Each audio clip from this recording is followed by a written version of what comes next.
Alto y Claro. El espacio de participación ciudadana en el que usted puede decir lo que piensa. Un espacio para reflexionar sobre los más diversos temas. Alto y Claro. Su opinión es muy importante. Saludos a la audiencia que nos acompaña en esta emisión del programa radio televisivo Alto y Claro de este 17 de abril del año 2021. Hoy estaremos acercándonos a diferentes temas relacionados con la COVID-19 en la provincia. Nos acompañan directivos, representantes de organismos y entidades del territorio. Recuerden que para hablar alto y claro hace falta su opinión a través de los teléfonos 3134-7990, 3134-7978. Sean bienvenidos.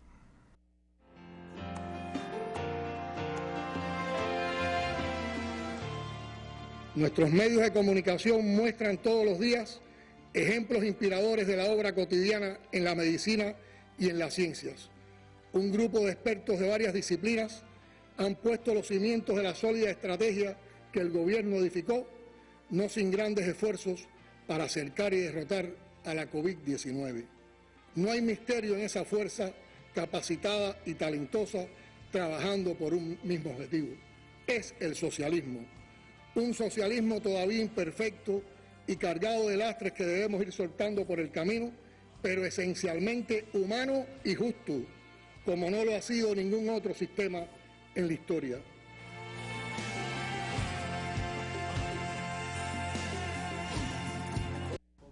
El Grupo Temporal de Trabajo en el territorio ha determinado medidas restrictivas en el municipio de Las Tunas, el más infectado por la COVID-19. La periodista Yereni Fernández nos acerca a las medidas. Desde las 6 de la tarde de este viernes 16 de abril, los habitantes del reparto Buenavista en la ciudad de Las Tunas deberán limitar su movilidad. De igual forma, los servicios públicos estatales y privados en las zonas aledañas cerrarán en el mismo horario. Así lo dio a conocer el Grupo Temporal del Gobierno Provincial para la Prevención y Control de la COVID-19. Y estoy hablando de áreas concentradas como el Tanque Buenavista, estoy hablando de partiendo por la vía estatal, el restaurante La Parrillada, otros servicios de cuenta propia que existen en unos paladares que tenemos, hoy eso se ha incrementado. Y tenemos un servicio que se ha incrementado también en el reparto Buenavista, que es el tema de la grabación en los puntos estos de se graban memoria, que tenemos que irlo limitando también. Eso va a partir de las 6 de la tarde, se restringe la movilidad. Nosotros queremos también que le vamos a prestar atención a los edificios donde hoy existen casos positivos a la COVID-19, donde se le va a ir diferenciadamente, se le va a llevar un nivel de servicio y productos que hoy son de primera necesidad para la población.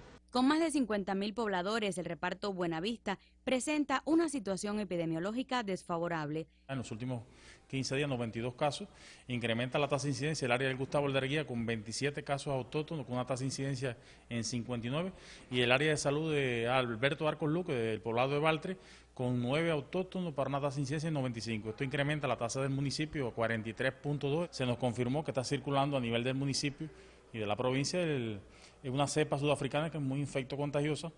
Nunca habíamos tenido el incremento de pacientes graves. En estos momentos tenemos un paciente crítico de la misma área de Buenavista y un paciente grave. Cumplir con las nuevas medidas es vital para los tuneros en aras de evitar la propagación de este mortal virus.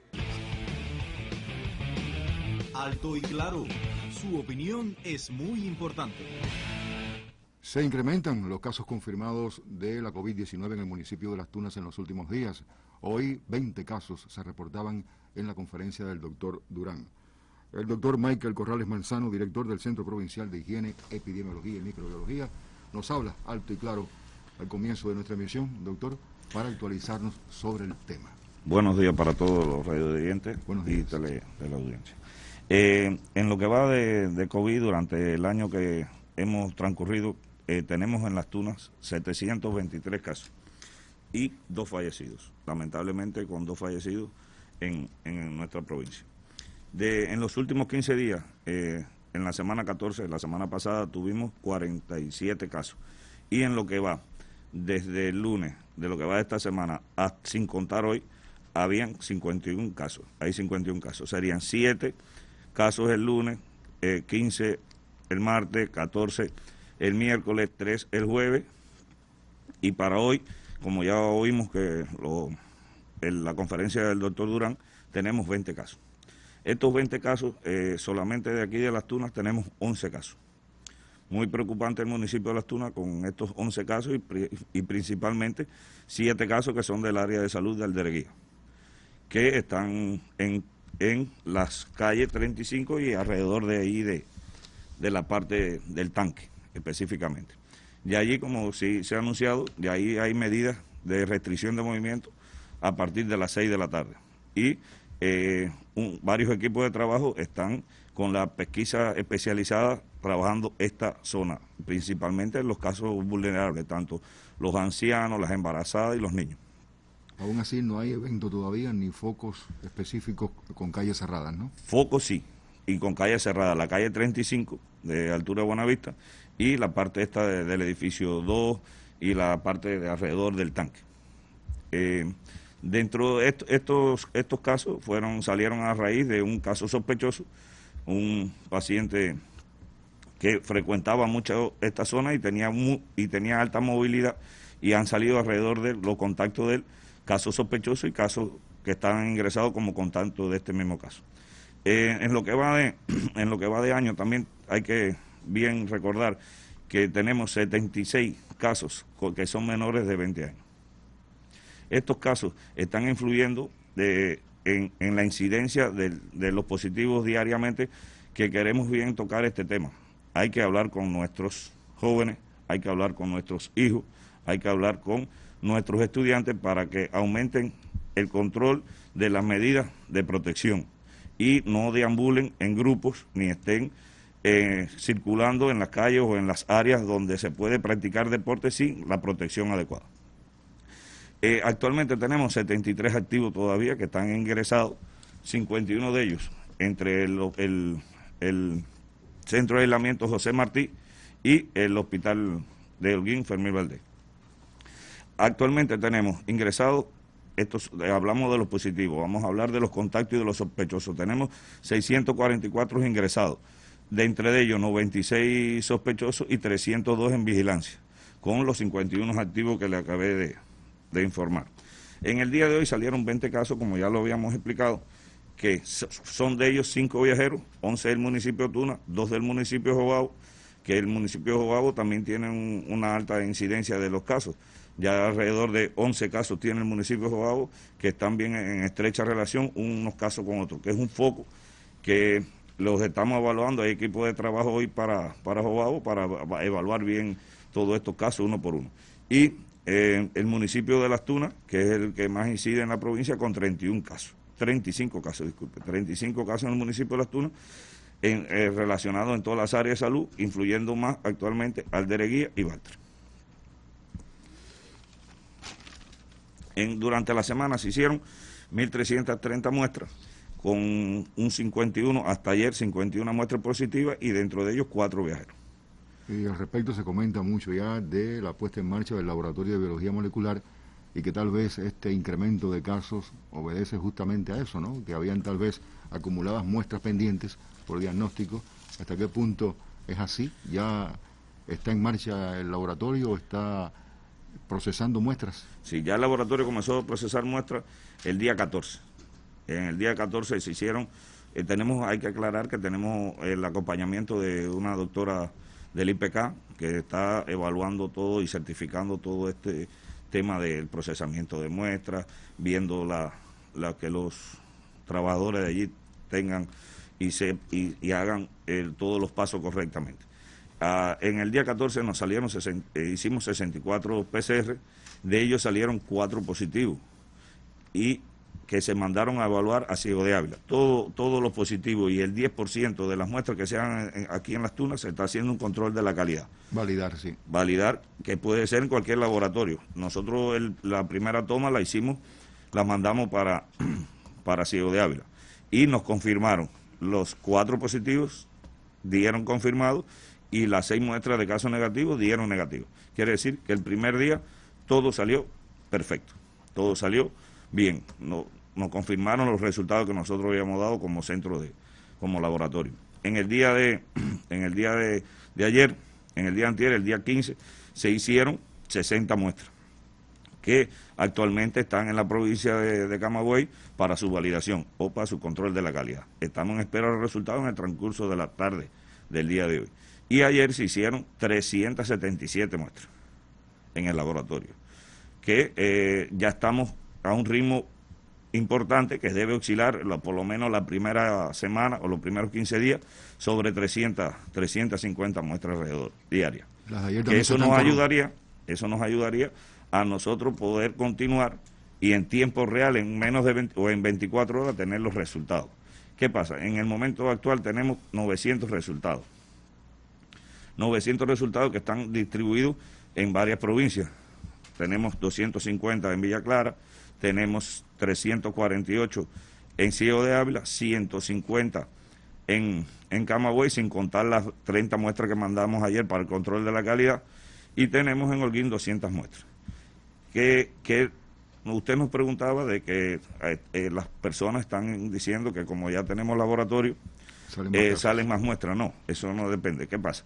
Siempre nosotros priorizamos muestras, tanto vayan para una provincia o la hagamos aquí. Se priorizan primero las muestras que vienen de los lugares, de los centros de aislamiento de sospechosos, y se priorizan muestras de que vienen de los lugares de ingreso, como las iras en los hospitales y las iras complicadas, las iras graves, que a todas se le hace un PCR para descartar o confirmar COVID. O sea, un mensaje final pudiera ser con respecto a ese incremento de casos confirmados. El incremento de casos confirmados no lo puede dar que es verdad que haya circulación importante o circulación del SARS-CoV-2 aquí en la provincia. Que lo que le pedimos al pueblo es que confíen siempre en todas las autoridades y en nosotros como sistema de salud, que siempre se le va a informar la realidad y la verdad ante todo, y que se protejan, porque pueden, como ustedes los digo ahorita, pueden estar circulando, que ya lo tenemos confirmado, que lo salió por la mesa redonda del domingo, que tenemos la cepa sudafricana, que es altamente agresiva y provoca muchos fallecidos, porque es altamente contagiosa y muy agresiva. Que hay que extremar las medidas de higiene y de protección para evitar un caso positivo o una contaminación por la causa de esta enfermedad. Continuando ya con la puesta en marcha del laboratorio de biología molecular, la capacitación obviamente es óptima del personal que trabaja allí. Hay una plantilla y hay un sistema de trabajo montado, hay una historia antecedente inclusive del centro de higiene que en el tiempo, gracias a la revolución, ha ido evolucionando desde un centro materno hasta, yo decía en la emisión anterior, un cuartel de combate contra la pandemia. ¿Qué pudiéramos hablar hoy sobre esa calificación del personal, el funcionamiento del laboratorio? A ver, vamos a empezar primero sobre la historia del Centro Provincial de Higiene, Epidemiología y Microbiología de acá de Las Tunas. En 1959, solo aquí en Las Tunas existían 58 médicos, con un total de 317 camas para toda la población, que era una cama, o bueno, equivalía a 1.7 cada 1.000 habitantes, una cama. A raíz del triunfo de la revolución, todos conocemos que nuestro comandante jefe, Fidel Castro Ruz, se dedicó a la tarea de aumentar toda la parte del tema de salud, educación y otros beneficios que hemos tenido con nuestra revolución. Y se decidieron comenzar a hacer hospitales en las diferentes provincias. En nuestra provincia existían, aquí en el municipio de Tuna, 6 clínicas particulares con 132 camas. En Puerto Padre existían 2 con 32 camas, y entre Amancio, Colombia y Jobabos, 57 camas solamente hospitalarias para nuestra población. A raíz de lo que dije anteriormente, todo esto fue cambiando siempre para bien, Se decidió aumentar los hospitales en todos los municipios y provincias, y en 1981 se inaugura el Hospital Ernesto Guevara, y entonces la clínica, que era la antigua maternidad de aquí de Las Tunas, el Centro Provincial de Higiene era la antigua maternidad, primero fue la clínica de Loreto, después fue la maternidad con 84 camas, después que se amplió a 104 camas, y en 1985 pasó a ser el Centro Provincial de Higiene. Y con ello, en el transcurso, un Centro Provincial de Higiene con todos sus laboratorios, con todos sus sistemas y sus subdirecciones en el mismo lugar. Higiene, epidemiología y microbiología. Fueron 2 apellidos ganados en el tiempo. Sí, entonces, a raíz de la necesidad de hacer nuevos laboratorios de biología molecular en Cuba, se decidió por parte de la provincia que el lugar que realmente tenía que estar el laboratorio era en el Centro Provincial de Higiene. Eso comenzó a finales, la preparación, los proyectos comenzaron en el mes de noviembre y a finales de diciembre se comenzó la obra civil.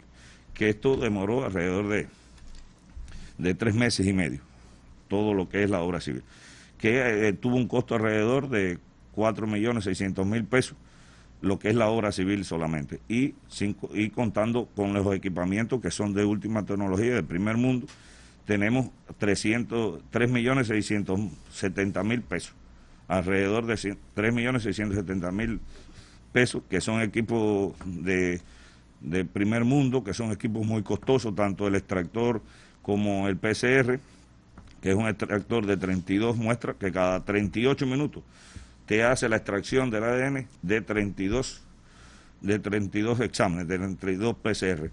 Y tenemos el SLAM, que es de 96, que es de fabricación china, que es el que lee el PCR, ya, como tal. Cada 1 hora y media hacen 96 determinaciones. Quiere decir que nosotros aproximadamente durante el día tendríamos que hacer alrededor de 450, 500 PCR podemos llegar a hacer. Contamos con 48 trabajadores, tanto personal médico como paramédico. Ellos todos se fueron y se prepararon en la hermana provincia de Holguín, otros estuvieron también en Camagüey. Tenemos el acompañamiento desde hace una semana de una profesora del IPK que está evaluando todo este seguimiento del trabajo que se hace allí, y hasta ahora ella nos refiere que todos los trabajadores están bien preparados. Están bien preparados, lo que necesitamos es continuar aumentando progresivamente, porque es ilógico pensar de que cuando arranquemos vamos allá a arrancar con las 500 muestras. Eso lleva un nivel de práctica que se logra en el tiempo. Sí, un laboratorio evidentemente que es todo un cuartel en saludo a ese 8º Congreso del Partido Comunista de Cuba, a propósito de un aniversario más de la victoria en Playa Girón. Las felicitaciones entonces de parte de nuestro colectivo, de toda la provincia, al colectivo que elabora en el Laboratorio de Biología Molecular contra la pandemia. Seguimos hablando alto y claro.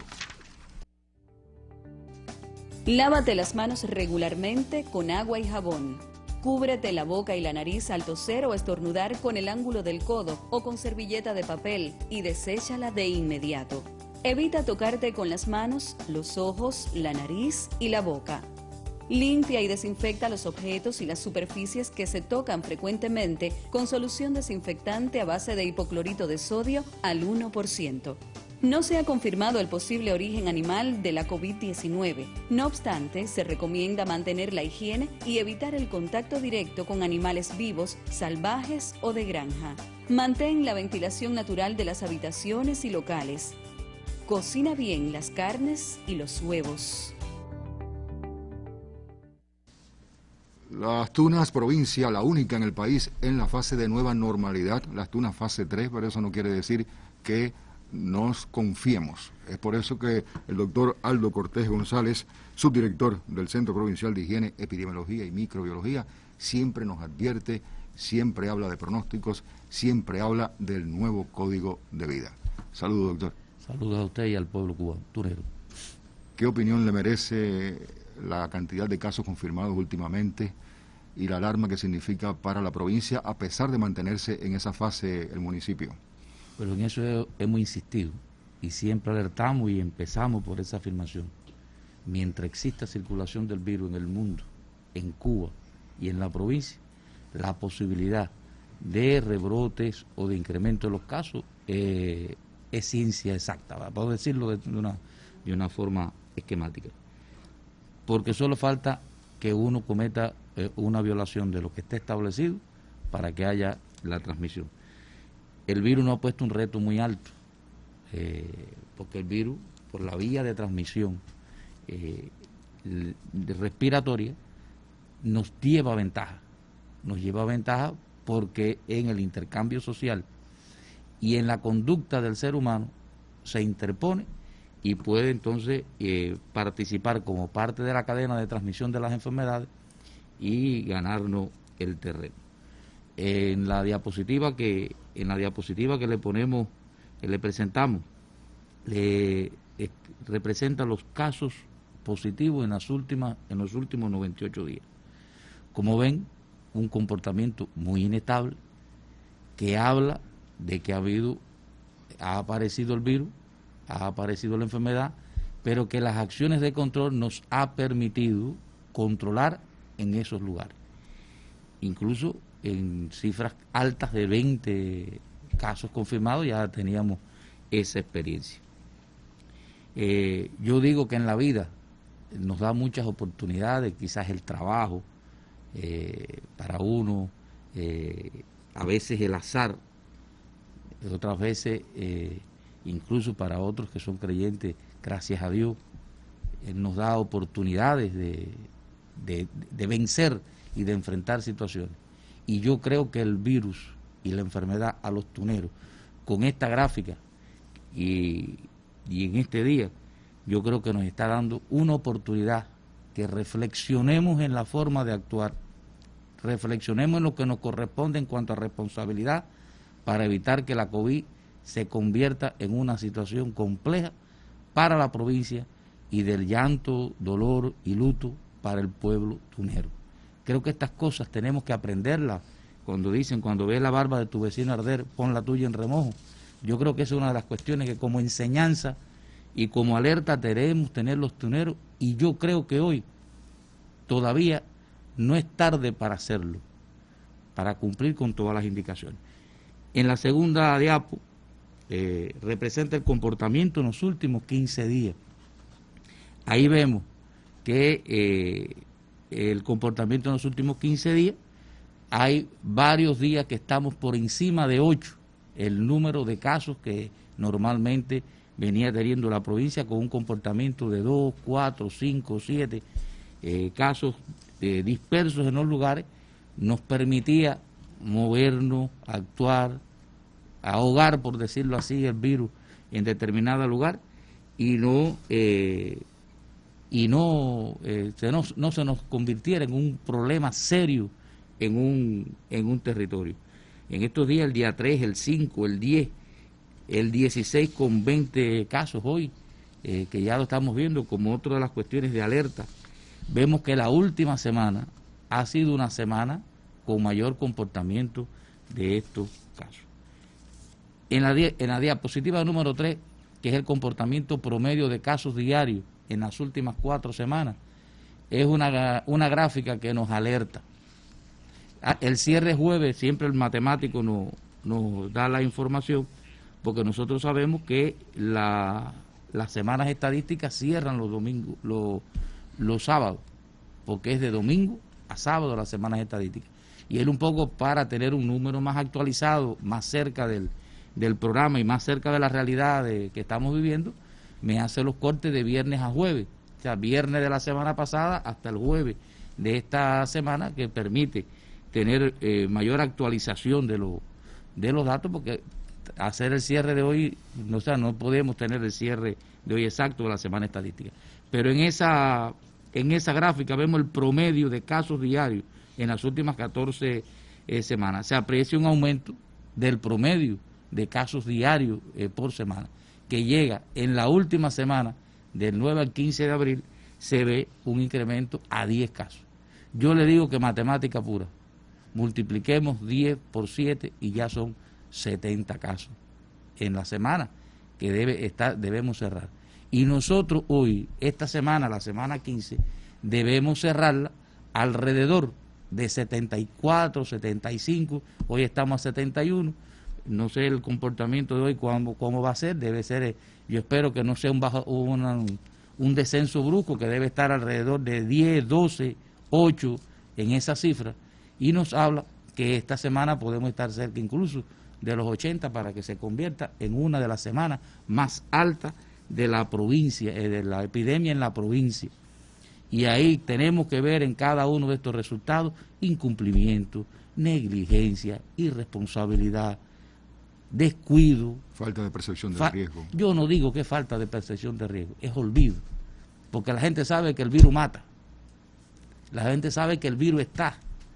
Por eso a veces el tema percepción de riesgo, yo diría que es que la gente ignora las cosas. Y piensa lo que a veces la gente piensa, que a mí no me va a tocar. Y yo le decía, en estas cosas también he hablado, a veces en los temas, de acuerdo al mecanismo de transmisión de las enfermedades, algunas que yo la puedo evitar porque depende directamente de mí. Yo decía, en las relaciones sexuales, yo decido si me enfermo o no. Pero en esta nadie decide. Decide la suerte, decide el azar y decide la responsabilidad. Bueno, en esta diapositiva, que es el comportamiento de los casos en los primeros 15 días de los últimos 4 meses. Y muy interesante esta gráfica. Esta gráfica dice que en la primera quincena del mes de enero fue 70, en la segunda 70, ya en marzo es 94 y en abril 122. Yo le hice un cálculo. En la de enero el 60% de los casos estaba en la primera quincena. Terminamos en 107, con 107. En la segunda quincena tuvimos 37. En febrero fue 70. Cerró el mes con 129. Incrementó a 59. O sea, en la segunda quincena fue 59 el comportamiento, un 54%. Ya iba bajando. En marzo, 94. 207 casos. 113 en la segunda quincena. Pero miren, ya hoy llevamos 122. Si yo le aplico el % y digo que en la segunda quincena debe tener más o menos, si no actuamos, si no somos responsables, 149 casos, debemos llegar alrededor de 271 casos en este mes, al cierre del mes. Que estas cifras queden por debajo solo va a depender de responsabilidad, de inmovilidad física y de inmovilización social, de distanciamiento social de todos nosotros. La oportunidad para fiestar, la oportunidad para visitar familia, la oportunidad para compartir en lugares públicos es en otro momento, después que acabemos de vencer el SARS-CoV-2. Y esto demuestra que esto pone en tensión a la familia, a la comunidad. Con el agravante de que está la cepa sudafricana, que se investigan otras posibles cepas. O sea, que es alarmante la situación, a pesar de esa fase 3 teórica y de la nueva normalidad de la provincia también teórica, porque no por gusto el grupo temporal viene indicando esas medidas restrictivas, ¿no? Ahora yo sé, para seguir un poco con el pronóstico, las cepas, lo único que nos dice que tiene más transmisibilidad, que puede ser un poco más o menos agresiva, es lo que nos dice la cepa. Pero es lo mismo la otra que esta, es el virus que nos ha tenido en jaque más de un año, y que nos ha tenido en jaque más de un año por responsabilidad nuestra. Digo responsabilidad del hombre, del cuadro, del que tiene que cumplir una función social o técnica, porque no cumple su función, no está el que tiene que cumplir con la limpieza de la superficie en un lugar, o por el que tiene que exigir el distanciamiento en un lugar. Yo creo que en nuestra sociedad, un administrativo, hay una cola afuera, no le vendo hasta que no esté todo el mundo en el distanciamiento. Y es una exigencia, no puede ser eso solo para la policía o para el inspector sanitario. Todo el mundo tenemos que poner en función, más el pueblo en la combatividad, en la exigencia, en la vigilancia y combatividad ante lo mal hecho.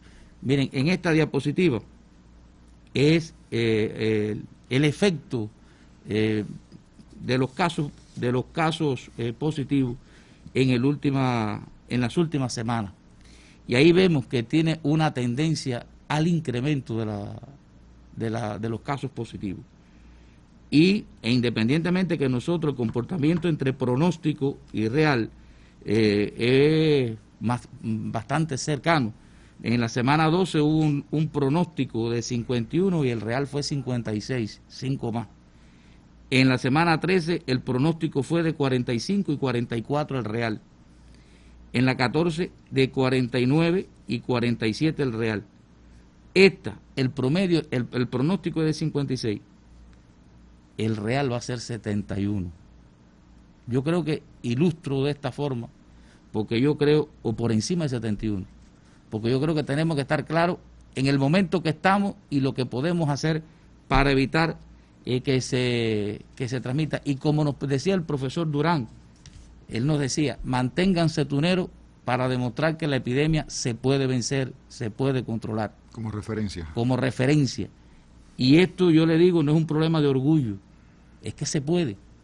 Pero se puede como lo ha hecho la provincia, con la participación de todo el mundo. No es una sola persona, no es un sector, ha sido salud, educación, transporte, el pueblo.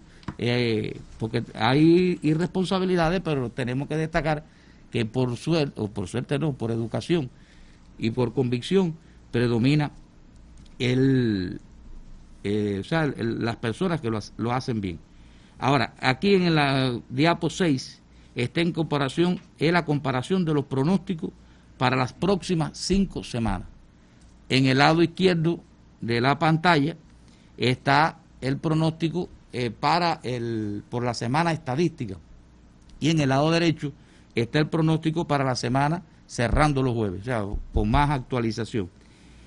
Y tiene dos variantes, una utilizando los modelos matemáticos, teniendo los modelos matemáticos del comportamiento en los últimos 98 días, y la de abajo utilizando los comportamientos matemáticos de los últimos 70 días. En la que la semana estadística, como están datos fieles, reales, se corresponde el comportamiento, o sea, el pronóstico de una semana con otra. Pero ya en la gráfica del corte de la semana, corte de los jueves, vemos que el pronóstico para la próxima semana está entre 62 y 64. O sea, el cierre, para cuando cierre la próxima semana, la semana 16. En la 17 entre 65 a 68 de un modelo matemático al otro. En la 18 de 68 a 71 y en la 20 entre 70 y 79. O sea que todo el movimiento habla de incremento, o sea, todos los modelos matemáticos hablan de incremento. Pero el incremento no va a depender de un laboratorio. El incremento no va a depender de que se hagan más o menos muestras, porque aquí las muestras se hacen escogiendo los lugares donde hay riesgo. Y las muestras y los que se están estudiando son sospechosos y contactos. O sea, que las muestras más que el laboratorio o que le incremente el nivel de prueba, es que está. Es que el hombre está, el enfermo está, y lo estamos encontrando porque lo estamos estudiando. Entonces yo creo que lo importante es que no podemos contemplar la situación epidemiológica sin reaccionar como nos corresponde a los seres racionales. Cumplir. No debe haber pánico. Yo creo que eso es fundamental. No debe haber pánico. Tenemos que saber que podemos, porque estamos preparados para eso. Existen los recursos. Yo lo que sí creo que no debemos, por irresponsabilidad, tener que seguir haciendo tanto gasto al Estado, tanto gasto a nuestra sociedad, por irresponsabilidad. Yo creo que eso nunca duele, y nunca la revolución ni el Estado va a escatimar poner para salvar una vida todos los recursos disponibles. Eso no, o sea, lo sabemos que es así. Pero yo creo que por irresponsabilidad, yo creo que nosotros no podemos permitir eso. Tenemos que actuar. Tanto es así, doctor, que el Laboratorio de Biología Molecular en Las Tunas es el número 25 del país, de 3 o 4 que empezaron en la pandemia. Es una victoria, indudablemente, de la revolución y de no escatimar gastos a favor del combate contra la pandemia. Allí los jóvenes tienen una amplia participación, muy importante. Vamos a ver el trabajo de Natasha Díaz Bardón, que nos acerca justamente al tema. Son jóvenes entrenados en técnicas de análisis molecular y procesamiento de muestras. Asumen también con estricta disciplina los protocolos de bioseguridad establecidos por el Ministerio de Salud Pública. Tienen sobre sí ahora la responsabilidad del diagnóstico de la COVID-19 en el Laboratorio de Biología Molecular de Las Tunas. Son 4 los departamentos para la detección y estudio del virus SARS-CoV-2, resección de muestras, extracción, PCR y mezcla. En este local se reciben todas las muestras que vienen del exterior. Aquí los técnicos, conjunto con el informático, van montando en la base de datos y se va armando un protocolo que de ahí pasa al resto del laboratorio. Nos encontramos en el departamento de extracción. Aquí se extrae el ARN para luego en el departamento de PCR amplificarlo y hacer una lectura. Aquí somos 3 especialistas, los cuales estamos capacitados para garantizar y poner en marcha todas las medidas de bioseguridad para garantizar que las muestras y nuestra propia integridad física se conserven. Este departamento es el que se va a encargar de diagnosticar las muestras, si dan positiva o negativamente. El SLAN es el equipo que se va a encargar de hacer la lectura en tiempo real de PCR. Eso es un equipo de importación china que tiene un costo aproximadamente de $38.000, que es un costo, un sacrificio grandísimo para el país. Realizamos la mezcla maestra para llevar la PCR, donde se realiza el procedimiento final de PCR. Contamos con el reactivo llamado RIDA, que es importado y tiene un costo para nuestro país de aproximadamente $1.000 por kit, que cada kit se montan 200 muestras de PCR. La capacidad tecnológica permitirá el diagnóstico de unas 500 muestras por día. Las pruebas de PCR o reacción en cadena de la polimerasa posibilitarán un mejor control de la pandemia en esta provincia del oriente del país. Natacha Díaz Bardón, para Alto y Claro.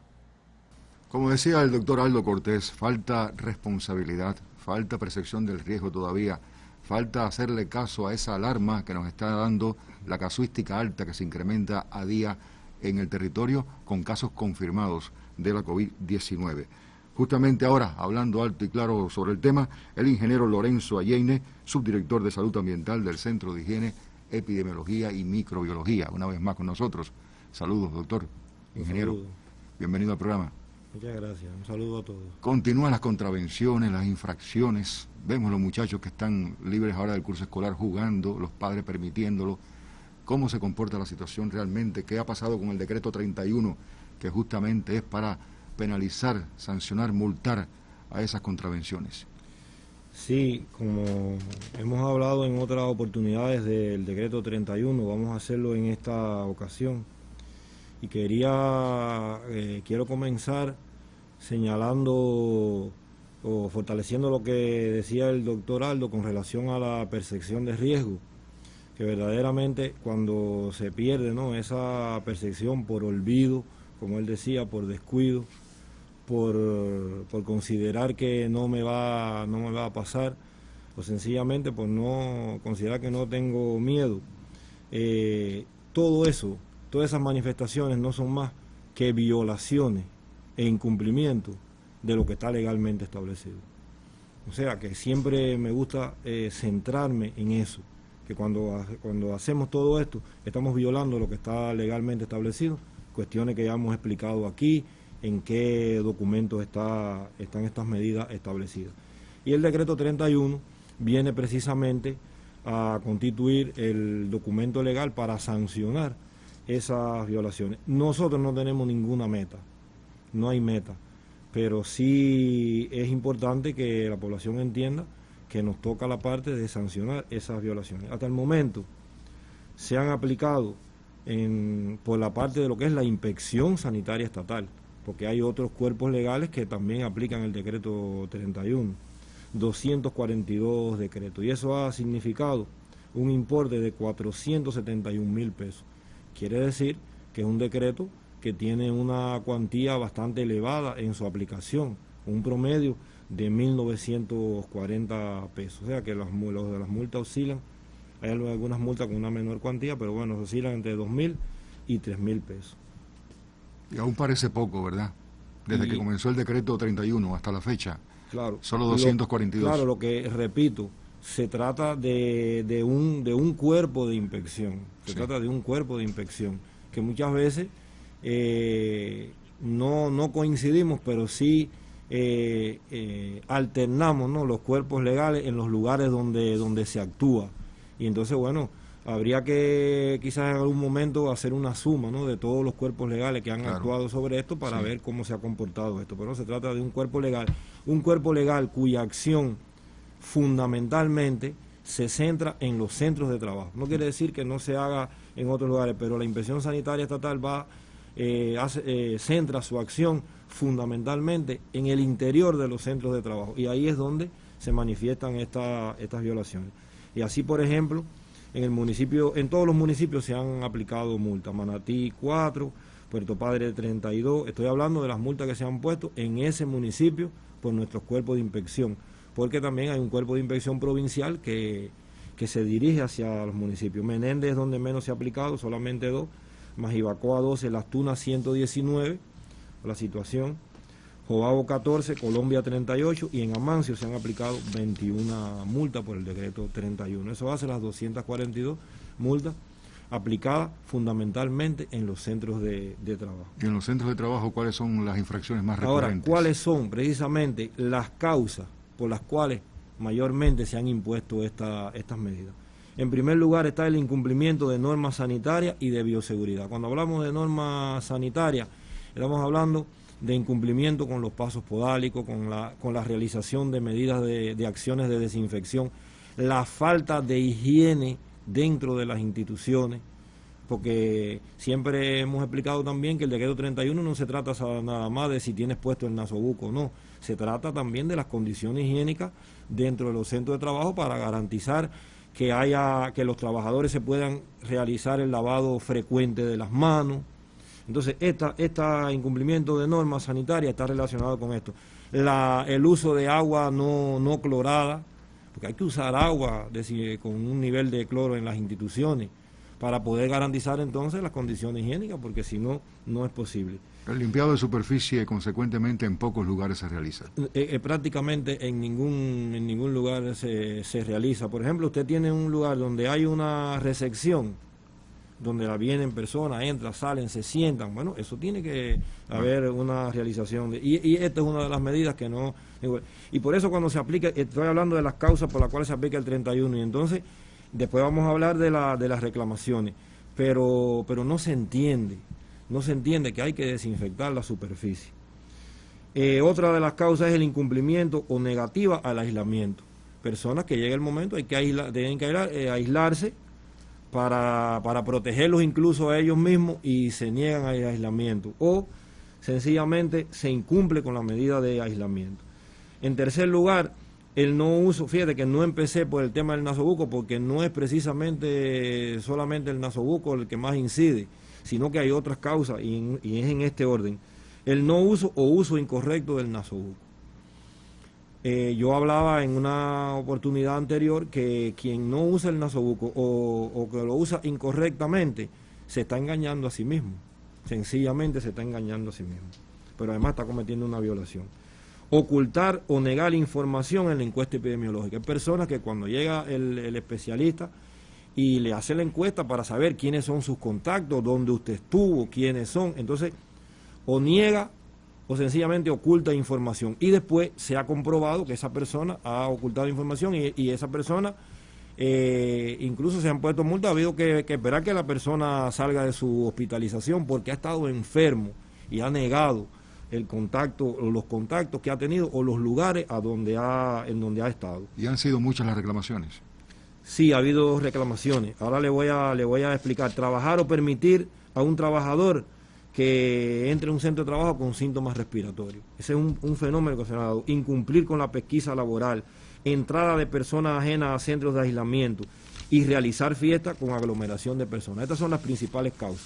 Usted me preguntaba sobre las reclamaciones. Sí, ha habido, no de las 242 no ha sido la mayoría de las multas que se han reclamado, pero lo que nos llama la atención es los motivos por los cuales se reclama la multa. Por ejemplo, hay personas que han reclamado multas y han considerado, dicen, bueno, me pusieron una multa porque yo estaba solo en mi departamento o en un local y yo no tenía el nasobuco puesto o lo tenía mal puesto, pero si yo estaba solo. Pero es que nos remitimos entonces a lo que está establecido. Donde único no legalmente usted no tiene que ponerse el nasobuco, legalmente hablando, es en el interior de su vivienda. En todos los demás, como hemos hablado en otras oportunidades, esas personas que aquí en el caso de Tuna se trata de aquí en la Plaza de la Revolución, que van a hacer ejercicios allí, se aglomeran, están sin nasobuco, están cometiendo una violación Y eso lleva y llevará un enfrentamiento por parte de las autoridades, porque usted tiene que cumplir con eso. Entonces, no se trata de que usted esté solo o acompañado, sencillamente el nasobuco usted tiene que usarlo y usarlo correctamente. No hay personas, hay algunos compañeros, personas que han reclamado la multa porque no tenemos asignación de cloro para la desinfección. Bueno, si no hay asignación de cloro, sencillamente ese lugar no puede funcionar. Es la responsabilidad que usted tiene que tener. Y también hay quien ha considerado que se le han puesto cuantía excesiva. Bueno, esa es la cuantía que establece el decreto, porque lo que se trata es de lograr de persuadir a las personas de no violar. Ojalá que no haya que poner nunca el decreto 31, pero ese es el objetivo, de persuadir a las personas para que no cometan estas violaciones. Estas violaciones, como les decía, se dan fundamentalmente en los centros de trabajo, que generan posteriormente eventos o situaciones comunitarias, porque es la persona que entró al centro de trabajo, hizo el contacto y entonces después se generan situaciones comunitarias. Y bueno, también queremos informar y aclarar el tema de la reclamación. La reclamación de las multas se hacen en el lugar donde se puso la multa, en el municipio o en el área de salud donde se puso la multa. Allí se hace la reclamación. Jenny, así se ha demostrado en la práctica. En los centros laborales han existido focos, ¿verdad? Es motivo de preocupación, de responsabilidad por parte de directivos y trabajadores de enfrentar como corresponde, de tomar las medidas sanitarias para combatir la pandemia. Continuamos hablando alto y claro en este 17 de abril. Con el objetivo de intercambiar con la familia de los educandos del Círculo Infantil Zapaticos de Rosa de Las Tunas, las educadoras crearon un grupo de WhatsApp. Esta herramienta les permite la interacción a pesar del aislamiento social. Muy importante es que creamos un grupo de WhatsApp, el cual nos ha posibilitado que la familia logre participar desde ese punto con el proceso educativo. Las familias agradecen esta iniciativa para dialogar sobre el proceso de aprendizaje de sus hijos y apoyar desde el hogar. El grupo de WhatsApp nos permite la interacción directa con el círculo infantil, con nuestras educadoras, conocer las actividades que realizan nuestros hijos allí y su proceso de aprendizaje. Yo creo que es muy beneficioso y una vez que la pandemia se acabe, pues yo creo que se debía mantener el grupo de WhatsApp. La pandemia revolucionó la vida de todos, hasta de estos infantes que hoy juegan y aprenden en estas instituciones educativas sin descuidar los protocolos sanitarios establecidos. Alto y claro, su opinión es muy importante. Grupo vulnerable el de los círculos infantiles, y también se toman iniciativas tan acertadas como esta que veíamos en el reporte de Yerenis Fernández. Ahora, a propósito de la terminación ya de la semana de receso escolar y de las expectativas, si continúa o no el curso, hablando alto y claro con nosotros el máster en ciencias, Abiel Merino Cajides, director de educación en el municipio de Las Tunas. Buenos días. Buenos días para usted y para toda la familia tunera. Bueno, nosotros, como usted bien dice, teníamos planificado terminar nuestra semana de receso en saludo a la victoria de Girón y reiniciar el proceso docente educativo en todos nuestros centros educacionales de la provincia. A raíz de lo que los compañeros han explicado claramente del Ministerio de Salud Pública, la situación que está viviendo la provincia de Las Tunas y específicamente el municipio cabecera, nos obligan a nosotros a tomar un grupo de decisiones en apoyo también del sector de la educación a contribuir a frenar el desarrollo de esta pandemia dentro del municipio, que creo que en estos momentos es la mayor responsabilidad que nos atañe a cada uno de nosotros. A raíz de todas estas medidas que se están tomando por la Dirección Provincial de Educación, se decidió mantener detenidas las actividades presenciales en las instituciones del límite urbano de la ciudad de Las Tunas. O sea, las escuelas que el día 5 del presente mes habían suspendido sus actividades docentes, se van a mantener con las actividades docentes suspendidas hasta nuevo aviso. Específicamente esto se refiere a los 77 centros de las diferentes educaciones con una matrícula de 28.793 estudiantes y 5.238 trabajadores, lo que limitará, como bien se ve en la diapositiva, la movilidad de más de 30.000 personas dentro del municipio cabecera. Esto no quiere decir ni mucho menos que las actividades económicas recesarán, ya culminó la semana de receso. Se retoman las actividades académicas a través de todas las teleclases y las parrillas televisivas que han asegurado o que ha asegurado el Ministerio de Educación, lo cual va a permitir la preparación y sistematización para la etapa de todos nuestros niños, jóvenes y adultos. Es importante que cada uno de los estudiantes haya trasladado hacia su hogar toda la base material de estudio y esté atento a las indicaciones que en cada uno de nuestros centros se van a emitir. A pesar de que estamos adelantados en el programa, ¿no? Sí, sí, es significativamente que nosotros llevamos un adelanto respecto al país y por tanto estamos, quizás nosotros las teleclases, algunos de nuestros muchachos las mire y diga, bueno, pero esto ya yo lo recibí hace 2 semanas, ya yo lo di hace 2 semanas, ya yo estoy bien en el contenido, pero esa teleclase le va a servir como consolidación a un contenido que ya recibió. Exacto. Bueno, en el caso de los círculos infantiles, para nuestras madres trabajadoras, se van a mantener trabajando en condiciones normales, con todas las medidas que nosotros hemos venido tomando, como bien se vio en el reportaje a Zapaticos de Rosa, un reconocimiento a nuestros círculos que aun cuando en ningún momento han recesado sus actividades desde que inició la pandemia, nosotros no hemos tenido ningún evento de transmisión dentro de nuestras entidades educativas. Esto, además del cuidado que han mantenido cada una de ellas, también tenemos que reconocer el apoyo y la disciplina que la familia tunera ha venido demostrando en todo este proceso. Significar que los horarios son normales. Nosotros vamos a mantener la entrada en el círculo hasta las 9 de la mañana debido a los problemas existentes y reales que sabemos que hay con el transporte. Los horarios hasta las 4:30 de la tarde y extendido hasta las 6 de la tarde. Es importante significar que aun cuando nuestras madres decidan no llevar el niño al círculo infantil, este no perderá en ningún momento el derecho a la matrícula. Y de igual forma vamos a proceder en los semi-internados. Los 10 semi-internados del municipio cabecera se mantendrán acogiendo a nuestros niños. No va a haber clases presenciales, o sea, no va a haber docencia presencial.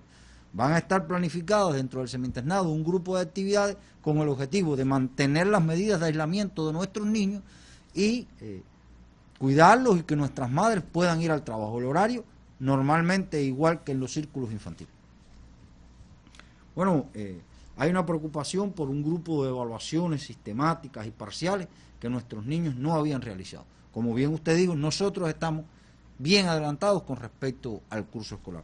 Todas estas actividades, controles sistemáticos y parciales, así como las exposiciones orales de todos los trabajos prácticos, se desarrollarán una vez que se decida reiniciar las actividades presenciales en cada uno de nuestros centros. Ninguna preocupación por la familia tunera por estas actividades que aún no se han desarrollado.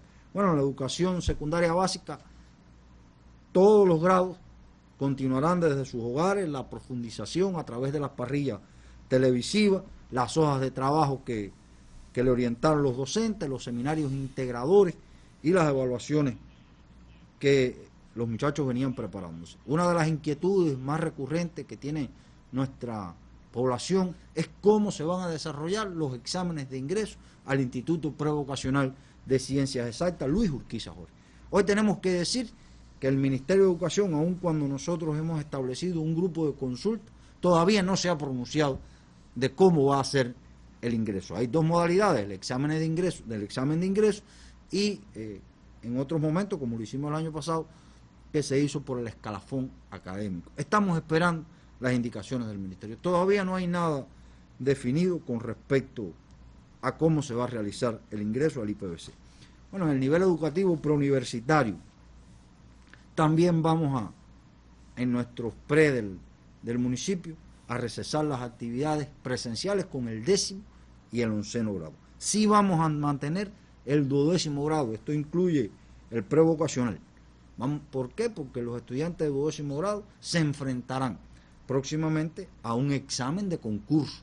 Entonces es muy importante para nosotros que culminen toda la parte ordinaria académica para que puedan dedicar el mayor tiempo posible a prepararse para los exámenes de ingreso a la educación superior. ¿Y los que son de municipios ahí, entonces, los pases? A ver, los estudiantes que son de municipios en el IPBC, que es nuestro centro provincial, los estudiantes de 10º grado se mantendrán en casa. En casa no, se integrarán a los preuniversitarios de los municipios. Ajá, excepto en el municipio capital, que los preuniversitarios sí, no están impartiendo docencia de forma presencial. Sí. Los estudiantes del preocasional de los demás municipios sí se incorporarán a los pre de su municipio con el objetivo de continuar recibiendo sus clases de forma presencial. No así en el municipio cabecera. El examen de ingreso, lo único que podemos adelantar es que no va a ser dentro del calendario del curso escolar. O sea, no va a ser en este curso escolar. No tenemos una fecha, no podemos decir cuándo va a ser exactamente la fecha donde se van a desarrollar los exámenes de ingreso. Mantendremos a la familia informada, hay que seguirse preparando, hay que seguir consolidando los resultados que esta educación nos ha llevado a obtener esta condición de destacado. En el caso de los estudiantes de la educación técnica y profesional y la educación de jóvenes y adultos, de igual manera seguirán las precisiones de las parrillas televisivas y las orientaciones de cada una de las instituciones educativas. En el caso de los estudiantes de la educación de adultos que se preparan para el ingreso a la educación superior, sí vamos a mantener esta preparación. Esto se mantiene de forma normal como se venía realizando hasta el momento. En el caso de los estudiantes de la formación de maestros, todos nuestros estudiantes de la formación de maestros se integrarán a las escuelas donde realizan sus prácticas de forma normal y además también recibirán un grupo de indicaciones derivadas de las parrillas televisivas y las indicaciones que se le están dando directamente desde nuestra escuela pedagógica Rita Longa. Los trabajadores, tanto docentes como no docentes, se mantendrán vinculados a todas las instituciones educativas, definiendo las actividades que en el anexo de contrato se les precisará. Asimismo, estas son las indicaciones para las escuelas deportivas del municipio de Las Tunas y para la Escuela Provincial de Arte, que seguirá las mismas orientaciones que se habían mantenido hasta ahora. Volvemos y repetimos. El curso, como estaba definido, que se reiniciara el día 20, nosotros las escuelas que habían paralizado las actividades presenciales desde el día 5, se mantendrán de esa forma. Nuestros 77 escuelas. Las demás continuarán el proceso de forma normal. ¿Medidas que están publicadas en algún sitio web a partir de hoy? Estas medidas, bueno, en el día de ayer sacamos una nota de prensa en nuestro periódico 26. Estas medidas están publicadas en el portal del ciudadano del municipio de Las Tunas y además en todas las páginas web de las diferentes direcciones municipales y la dirección provincial de educación de acá de la provincia. Nosotros apoyando un poco lo que vienen diciendo los compañeros de salud, el hecho de que nuestros estudiantes hoy no estén recibiendo clases presenciales significa una mayor responsabilidad de nuestra familia. Y nosotros desde aquí hacemos un llamado a la disciplina. Realmente estamos viendo muchos jóvenes, niños, adolescentes en las calles, en juegos deportivos, sin cumplir con las medidas de aislamiento, en algunos casos sin nasobuco. Hoy desde aquí nosotros llamamos a la disciplina de nuestra familia, a mantener nuestros niños en los hogares, a apoyarlos en todo el tema de la preparación para sus exámenes, a mantener el control sobre toda la parrilla televisiva del Ministerio de Educación, pero sobre todo a preservar la salud de nuestros niños, de nuestros jóvenes, de nuestros adultos. Claro, con disciplina, a mantenerse en sus casas. Hoy, si no están yendo a la escuela, vamos a mantenerlo en la casa. Claro, están las medidas bien claras. Gracias, máster en ciencias, y gracias a los invitados que han estado con nosotros esclareciendo las medidas restrictivas para enfrentar exitosamente la pandemia y que Las Tunas siga siendo un referente de ese posible enfrentamiento contra la COVID-19. El próximo sábado estaremos en otra cita para hablar alto y claro. Muchísimas gracias.